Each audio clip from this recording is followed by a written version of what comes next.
The key to a successful relationship, if you plan on succeeding in life, is having a woman who supports you. I am a firm believer of that, and I'm going to tell y'all a story that my grandpa told me on my 18th birthday, and it still holds true today, and I won't never forget it. He told me, he said, Zach, if you're going to be successful in this life, you've got to find you a partner who wants to be successful just as bad as you do. I said, yes, sir, I believe that. He said, I'm going to give you an analogy that my granddaddy told me.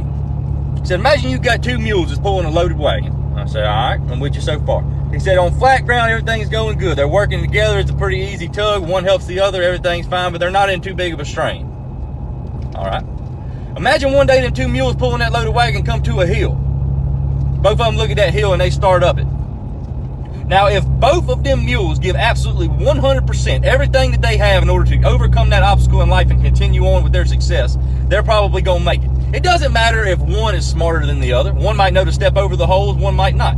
The other one might be stronger than the other and taking up a little bit of the slack of the strength on the other side. It doesn't matter. They're working together, snorting and slobbering and digging and grinding and engaging every single piece of their whole being into succeeding and accomplishing that goal together. They are going to make it up that hill. I said, I believe that. Yes, sir. He said, now imagine them same two mules that's been walking on flat ground. Everything seems to be going right. Come to an obstacle. Come to that same hill. And one of them mules is absolutely obsessed with succeeding. It's not going to be beaten by that hill. It gives everything it's got. Every single muscle fiber is torn for it trying to get up that hill. It's giving everything it's got, all of its smarts, all of its brute strength, all of its determination, all of its drive. It's giving everything it can to get up that hill. But you look over at that other mule and it's sitting on its ass.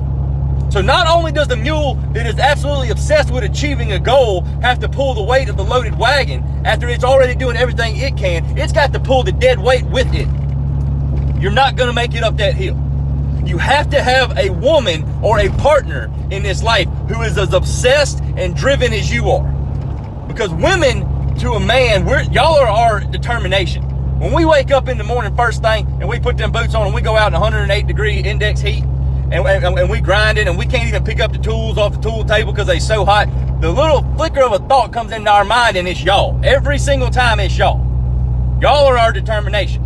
But men, if you don't have a woman who supports you, who is always in your corner, who is always pushing you outside of your comfort zone in order to achieve more because they want to achieve with you, you will not be successful in this life. And I am very, very, very grateful that I found one that is willing to push me outside my comfort zone, but she ain't sitting on her ass either. She's grinding too. And there's plenty of women out there with that same mentality. But if you get you one of these deadbeats that just wants to go along for the ride, and wants you to drag them with you and don't want to put in no effort and never supports you and you got to have somebody that's always in your corner. That's what my grandpa told me. He said, no matter how many chips are stacked against you, no matter how big the opponent is, you've always got to have somebody who is absolutely in your corner. When you don't have to look over your left shoulder. You know that they're there. Men, get you a woman who is going to support you. Get you a woman who wants to succeed with you, and you cannot fail. Words to the wise. Shit.